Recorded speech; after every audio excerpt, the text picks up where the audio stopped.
The night sky over the city of Valtrax 9 was dark, filled with thick smoke and flashing lights. Sirens howled through the air. Ships flew low over the buildings, searching. A voice repeated on loudspeakers, "Attention citizens, stay indoors." The assassin Zalra is on the loose. She is armed and extremely dangerous. In the middle of that chaos, one figure ran through the shadows. She was fast, silent, and deadly. Her name was Zalra, feared across the galaxy. She had killed kings, generals, and crime lords. No one had ever seen her face and lived. The Galactic Council had placed a 10 million credit reward on her head, dead or alive. But tonight Zalra was not at her best. She had been shot during her last mission. Her side burned with pain. Blood, dark blue and thick, dripped from her armor. She clutched her ribs, breathing hard. Her energy was low. She needed to hide, to heal. She slipped into a narrow alley behind a closed-down repair shop. Her legs trembled. Her vision blurred. She pushed herself forward. Just a little more. Then she collapsed. In the shadows above, someone was watching. Jason. Ren, a human mechanic, sat on the rooftop of his garage. He was fixing a small drone when he heard the sirens. Then he saw her, falling to the ground like a broken bird. He climbed down slowly, careful not to make noise. He thought she might be a thief or a criminal. But when he got closer, his heart skipped. She wasn't just any alien. She was tall, thin, with glowing marks on her skin and sharp metal implants along her arms. Even wounded, she looked dangerous. But her breathing was weak, and her body was shaking. Jason should have run. He should have called the guards, but he didn't. Instead, he lifted her in his arms. Back inside his hidden garage, Jason laid her on a workbench. The place was full of broken ship parts, fuel cans, and tools. He had no idea who she was. But he saw the blood, the cuts, the pain in her face. He pulled out his first aid kit. Carefully, he cleaned her wound and bandaged it. He used a healing gel made for alien skin. It hissed as it touched her flesh. She didn't wake up. He looked at her again. There was something strange about her. Something sad. Who was she? Why was she running? Jason sat nearby, watching. He kept a small blaster on the table, just in case. Hours passed. Suddenly her eyes opened. Bright silver eyes, cold, sharp. Her hand flew to her waist. No weapon. She looked around fast. She sat up, growling low. "Where am I?" she hissed. Jason raised his hand slowly. "Easy. You were hurt.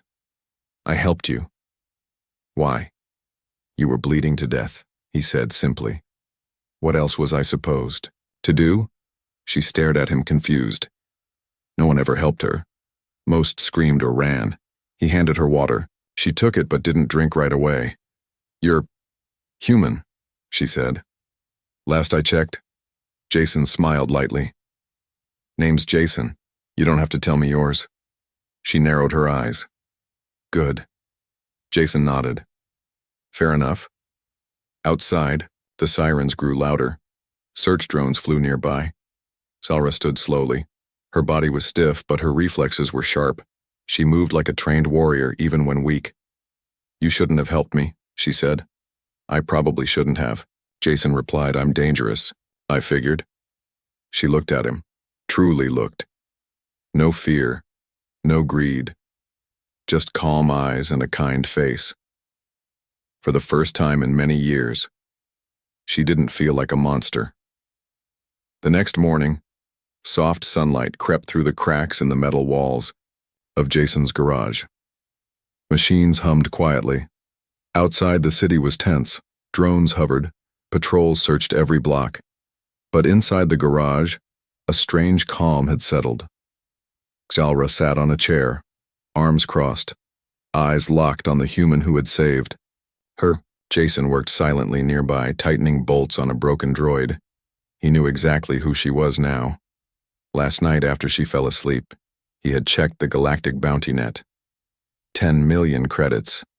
The silent death. Galaxy's top assassin.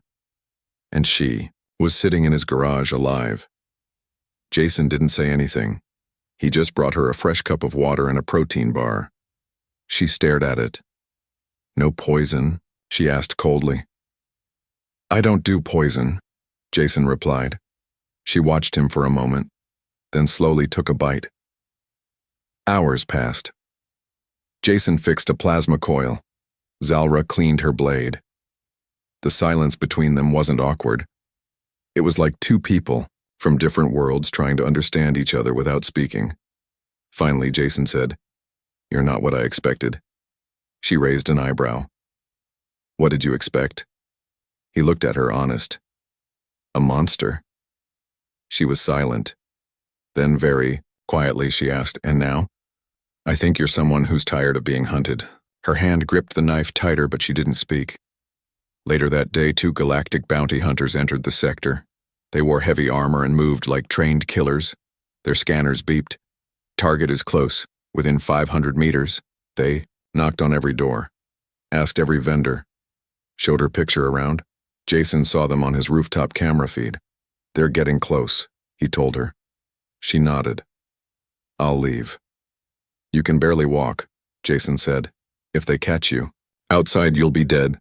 "I'm used to it," she said, but Jason didn't move aside. "Stay here, let me handle them." Her eyes widened. "You would protect me?" Jason shrugged. "You didn't kill me when you had the chance. That means something." A few minutes. Later, the bounty hunters reached his door. Jason opened it slowly, wiping oil from his hands. "Can I help you?" They pushed past him without asking. "We have reason to believe a dangerous fugitive is hiding nearby." Jason played dumb. "Sorry, haven't seen anyone." They scanned the room with red lights. One of them knocked over a toolbox. Jason stayed calm. He knew Zalra was hidden in the engine pit below the floor, one she could seal from the inside. Then one of the hunters walked over to the back wall where a loose pipe hung. He pulled it open and found nothing, just wires and metal. Jason crossed his arms. "Finished?" The hunters looked annoyed, but they turned to leave.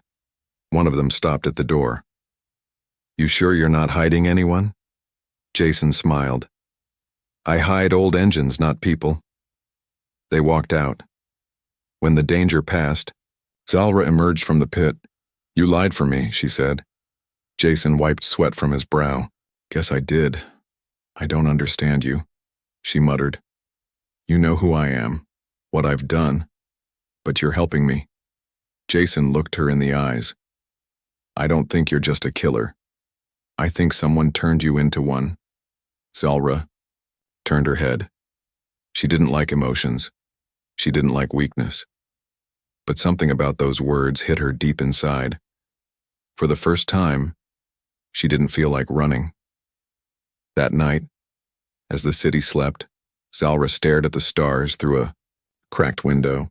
She thought about all the lives she had taken, all the missions, all the years of hiding, and now, here she was, protected by a human, a stranger who had nothing to gain. She didn't know why Jason had helped her, but in her heart, something began to shift.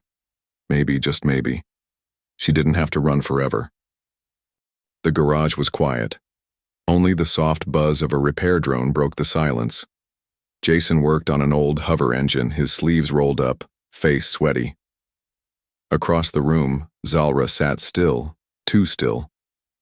Her eyes stared ahead, but her mind wasn't in the room. She was trapped inside a memory. Years ago. She stood in a black suit, her claws soaked in blood. Around her, 12 bodies lay silent in the dirt. Mission completed. No witnesses. No mercy. The voice in her ear spoke calmly. "Excellent, Agent Zalra. You are the perfect weapon." No one had ever told her she was human, not emotionally, not spiritually. She had been trained to obey, to destroy, to move without heart. But now, here, someone had treated her like a person. Suddenly, Jason dropped a wrench. The loud clang snapped her back. She blinked and stood up fast. Her claws clicked out of habit. Jason froze. but didn't flinch. "You okay?" he asked gently. Zalra's breathing was uneven. "Nightmare," she said quietly. Jason nodded. "You don't have to explain, but if you want to talk—" "I don't talk about the past," she interrupted cold, but even she could hear the hesitation in her own voice. Jason sat on a crate, wiped his hands and looked at her calmly. "I think you weren't born to be a killer.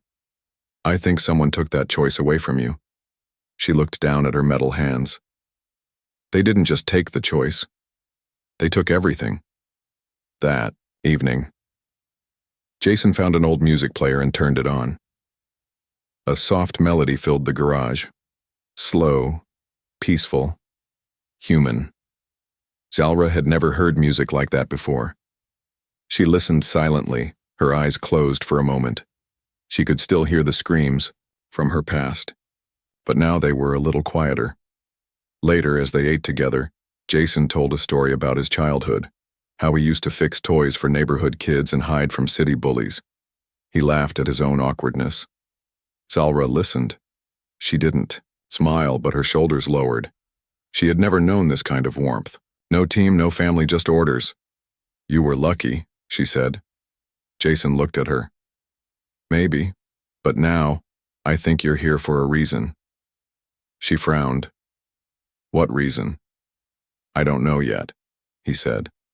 "But something tells me you're not done changing." She wanted to argue, but the words didn't come. She was changing, and that scared her more than the council's soldiers.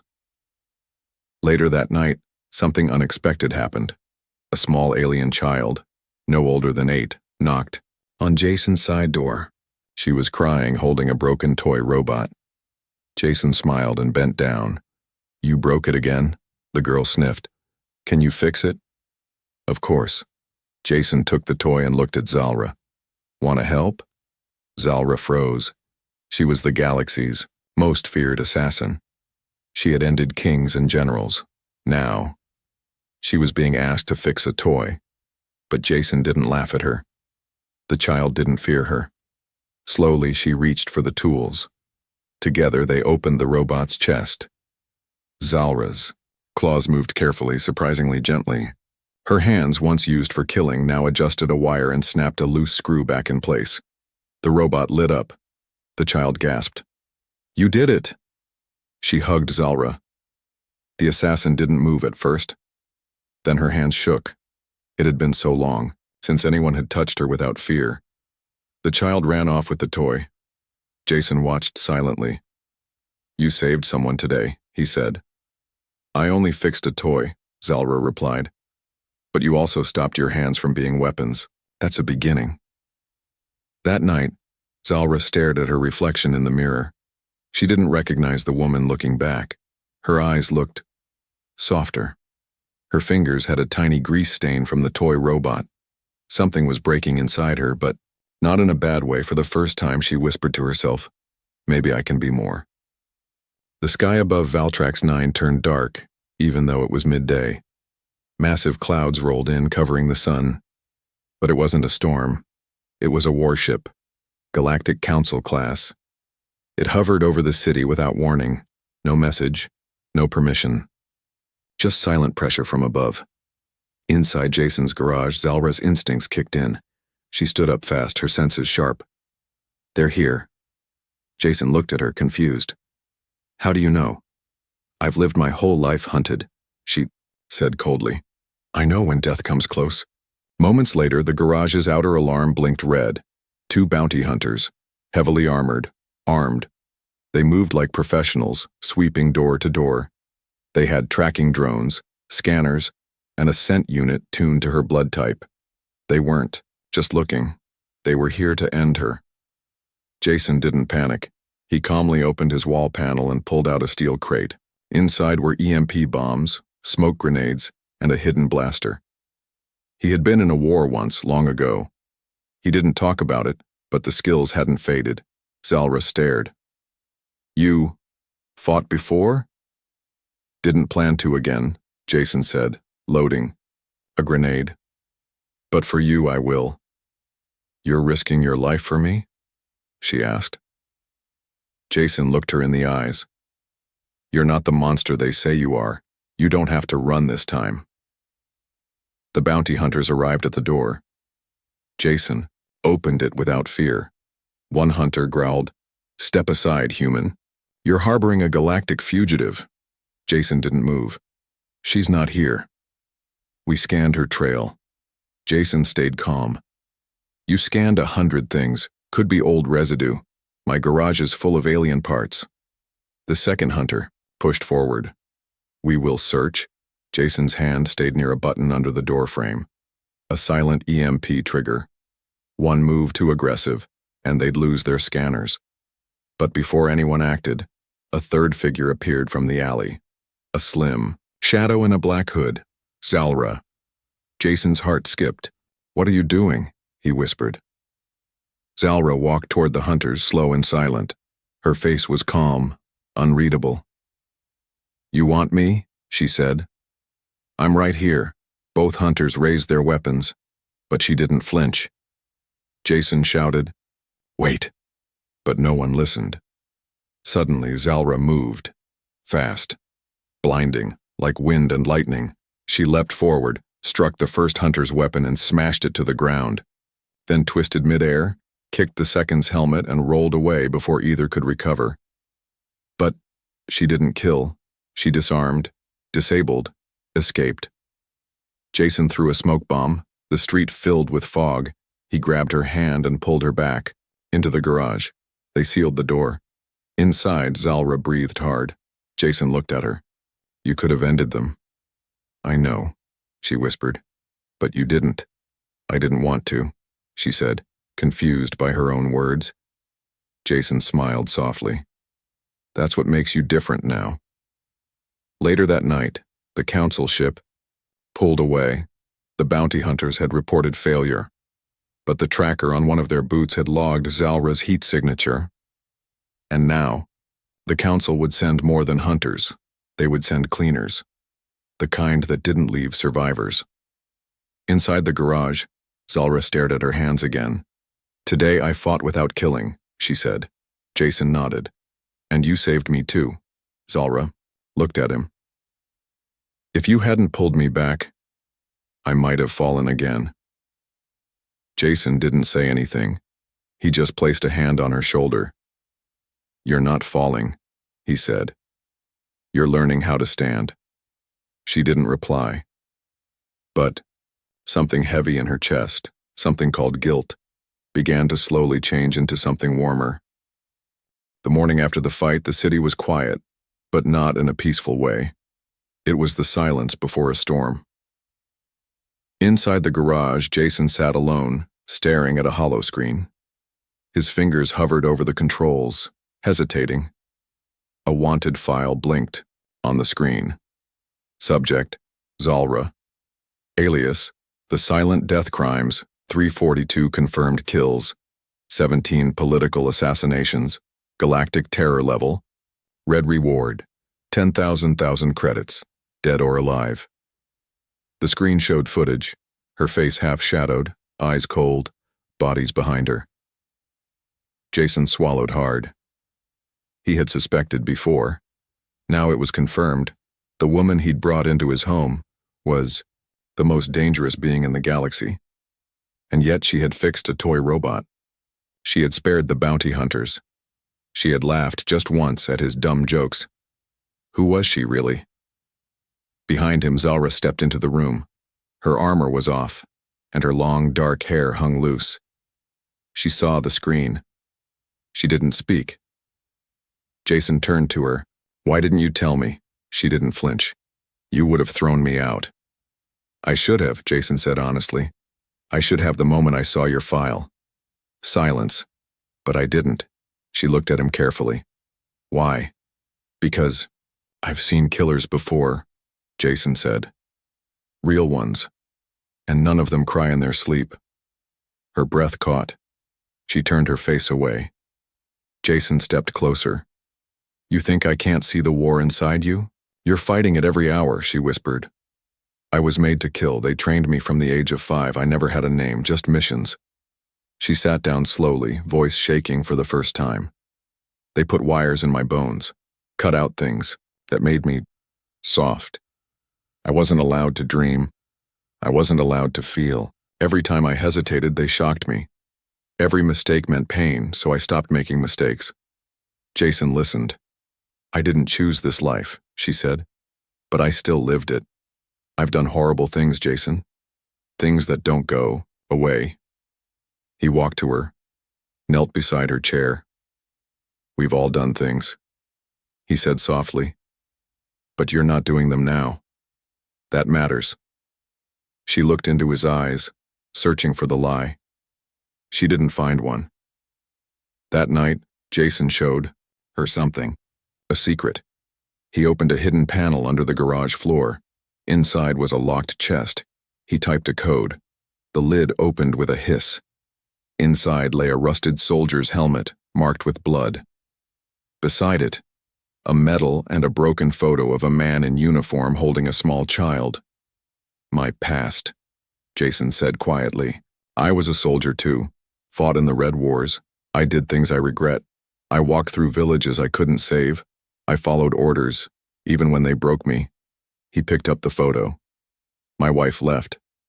My daughter, she barely knows me now. I lost everything, but I still wake up and try to be better. He looked at Zalra. So can you. Later that evening, Zalra stepped outside into the moonlight. She looked up at the stars. Each star reminded her of a mission, a name, a regret. But now she also thought of a child's laugh, a fixed toy, and a man who had every reason to fear her, but didn't. Suddenly, her arm implant blinked. A message burned across her retina. Coordinates locked. Last chance to escape. Council strike incoming, cleaners deploying in 12 hours. She froze. They were coming for her. But they would kill everyone in the area, including Jason. She had two choices. Run again, or stay and face the past, with the only person who believed she could change. The clock on the wall blinked red. 4 hours left. Jason checked the power supply of his garage. He was upgrading the shields and powering backup defenses. He moved fast, but his mind was heavy. Zalra stood on the roof, wind blowing through her hair, eyes locked on the stars. She could feel them. The cleaners. Not soldiers. Not bounty hunters. Machines made to erase life. They were designed for one mission: kill the target, burn the area, and leave nothing behind. Jason climbed up beside her. They're coming soon, aren't they? He asked. She nodded. They'll level this district just to make sure I'm dead. Then we run, he said. No, she whispered. I'm done running. Jason looked at her, surprised. I spent my life hiding in shadows, stabbing in silence, killing because I was told to. But here, you gave me something else. What did I give you? He asked. She looked at him. A reason to fight for more than survival. They prepared in silence. Jason activated old traps from his military days, EMP coils, trip mines, and smoke emitters. Zalra modified his plasma cannon, turning it into a short-range ion burst weapon. Then she did something she hadn't done in years. She prayed, not to a god, but to the girl she used to be.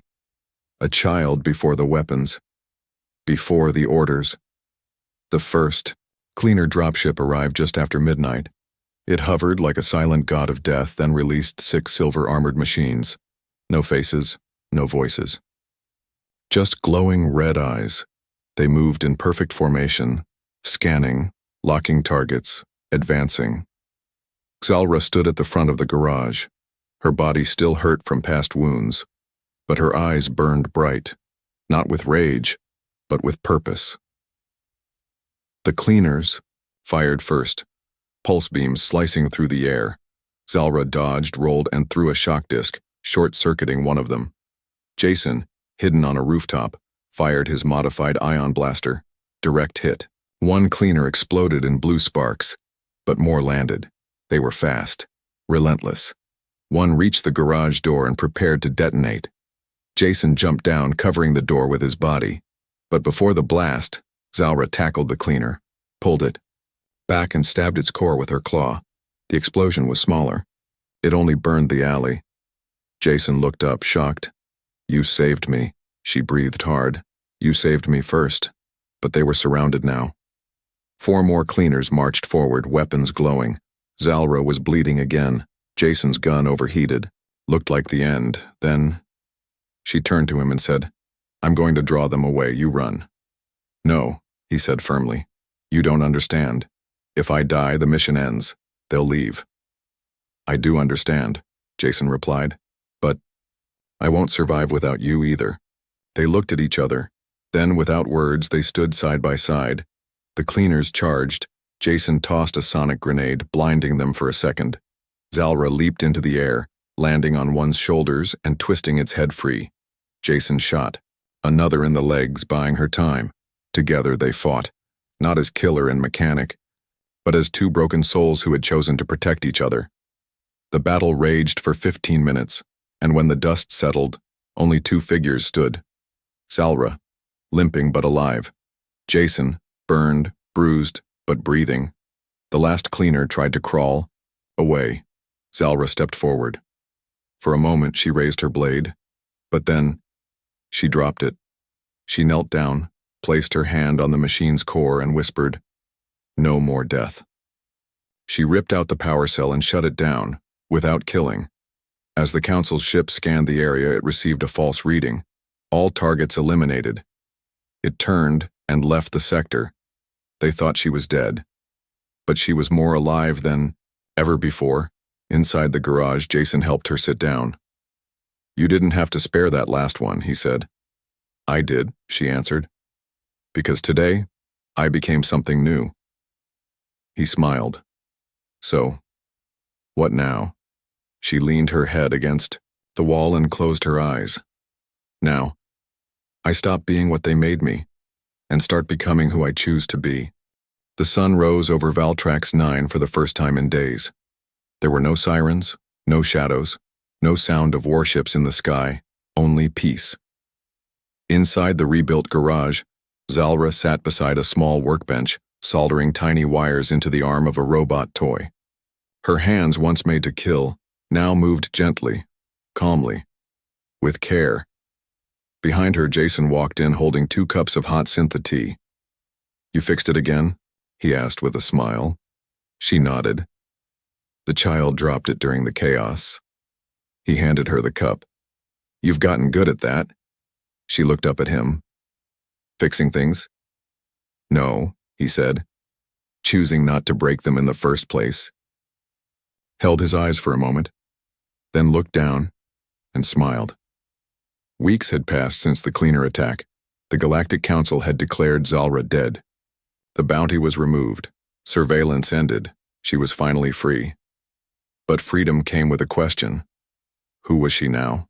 She had no mission, no orders, no identity, only a name soaked in blood.